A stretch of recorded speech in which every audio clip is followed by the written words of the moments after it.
Alright, so what I thought I'd do today is film this video to share with you guys and tell you a little bit about myself to help you guys get to know me a little bit better and share with you the path I took on how I became a hairstylist and how I went from being born and raised in Salt Lake City, Utah to moving out to New York City and becoming a hairstylist to the stars. I was born to salon parents. Both of my parents ran what was probably at the time, because they've sold it now due to retirement, so they don't own it anymore, but one of the most successful salons in all of Utah. It's a salon that catered to the high-end clients. It's a salon that's had massive longevity, and that salon, up until just a few years ago, when my parents sold it due to retirement, was one of the most dominant salons in the entire state of Utah. So it was really cool to watch my parents grow this massive salon here in this particular state, and I understand the salon culture because I was pretty much born and raised in it. So when I graduated from high school at the age of 17, it was a very natural fit for me to pursue that career, pursue my parents' career, and I moved out to London, England at the age of 18. So 6 months after I graduated from high school, got on a plane, and not just moved across the country, but moved to another country, and went out to what I feel was the most, and arguably, but in my personal opinion, was the most, the best cosmetology school in the world, which was the Vidal Sassoon Academy out in London, England. So, flew out to London, England. I lived there for about a year. The schooling was about 9 to 10 months long, and lived out in London, got educated under the Vidal Sassoon Academy. Once I graduated from the academy, I moved back home to Salt Lake City, Utah, but I knew that I wanted to be bigger than what my city could provide. And at that time, Salt Lake City was a small city. You know, it's not that small anymore. It's definitely smaller than New York City or Los Angeles, but back then it was a really small city. So I started submitting my resume, which really was only a high school diploma and the Vidal Sassoon Academy school. So I didn't have a very big resume. So I submitted my resume to the Vidal Sassoon salons out in New York City. And luckily, they called me back and said if I was open and interested into a job interview, they would be happy to interview me, but I'd have to fly out to New York. So I booked a plane ticket for the weekend. I think it was Thursday I flew out there, Friday I got interviewed, and Saturday I flew back home to Utah. But flew out to New York City by myself, got a hotel, and showed up to my interview, and it went great. I chatted with Etienne, who was the manager of the Uptown Vidal Sassoon salon, and he told me that he would be open to giving me an opportunity to become an assistant at their salon. He felt that if I was willing to make that flight just for the job interview, I was pretty dedicated into making this work. So he was really nice and basically said, "Yeah, you've got the job. You know, you're gonna be you can come be an assistant." So for those of you who know that culture, Vidal Sassoon, you have to go become an assistant. Back then, I had to be an assistant for 2 years, which meant I would sweep the floor, I would shampoo clients, I would blow dry clients, I'd serve coffee and tea. And during that 2-year period while I was an assistant to a stylist, I was also being trained in the background. You know, we'd have classes on particular days, and I was learning how to become a stylist. So after 2 years of being an assistant, I finally did graduate in becoming a stylist. And it was definitely awesome to finally become a stylist after putting all that hard work. You know, a year of cosmetology school, 2 years of being an assistant. It was super rewarding to finally become a stylist on the floor. Now, I was super lucky because while I was an assistant over there in New York City Uptown Salon, I was actually an assistant with some pretty amazing individuals. Some of these people went on to do amazing things. So for example, Lena Arrojo, the wife of Nick Arrojo, she was an assistant with me. We were assistants together, coming up, taking the classes, sweeping the floor together, doing the blow dries, learning how to do hair, and eventually becoming a stylist.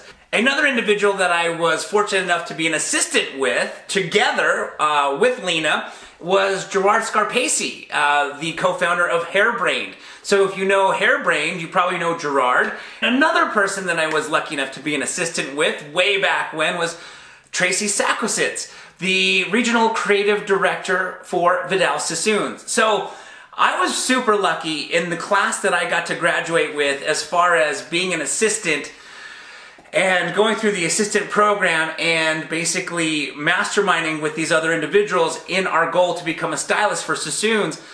Gerard, Lena, Tracy, it was a pretty amazing class of individuals that I got to work with. So I felt super blessed in my story going through this program and finally becoming a stylist at Vidal Sassoon. So I always say that if you are looking to become a successful stylist, anyone can do it. If I can do it, literally anyone can do it. I was born and raised in the small city of Salt Lake City, Utah. I was just willing to make the sacrifices necessary to get educated. I chose to get educated at Vidal Sassoon Academy. You definitely don't have to do that. But then I was also willing to continue that education at a higher level by going and surrounding myself with amazing individuals. By working at Vidal Sassoon, moving out to New York City, I was exposed to a lot of great educators, a lot of great mentors that helped me become a better stylist as I progressed in that industry. And it was while working at New York City on 5th Avenue at Vidal Sassoon where I met my wife. My wife was actually a client of the salon. She used to go get her hair cut by another stylist over there at the salon, and that stylist had made an introduction to the two of us, and basically the rest is history. But interestingly enough, my wife, who was born and raised in Manhattan, New York City in a high-rise, came to me one day while we were still living in New York and said, hey, I want to see what it's like to live in a house. You know, she was born in a building that she would take an elevator up to her apartment, up to her floor, because that was the culture of New York City, right? When you live in New York and you live in a high-rise, you take an elevator up to your house. And so she wanted to see what it was like to live in a house and came to me and says, we should move. And I wasn't really prepared to move yet. I loved New York City. I thought maybe one day I'd move, maybe a day when I start having kids and growing a family, but by no means was I prepared to move anytime soon. And I was thinking, oh, you know, she's probably going to want to move to a city in the tri-state area, maybe New Jersey or something like that. But she shocked me. She basically said, hey, you know, I'd love to move to Salt Lake City. We would come here over the period of time that we dated. We'd come here to go snowboarding or skiing during the winter. In the summer, we'd go hiking, and she fell in love with the Salt Lake City culture. She fell in love with the outdoors, and so she wanted to move to Salt Lake. And I thought, well, that's an easy move for me. I'm born and raised in Salt Lake City, but for you, that's going to be a difficult transition. Well, long and behold, we moved out to Salt Lake, and luckily, my wife absolutely loved it and still loves it.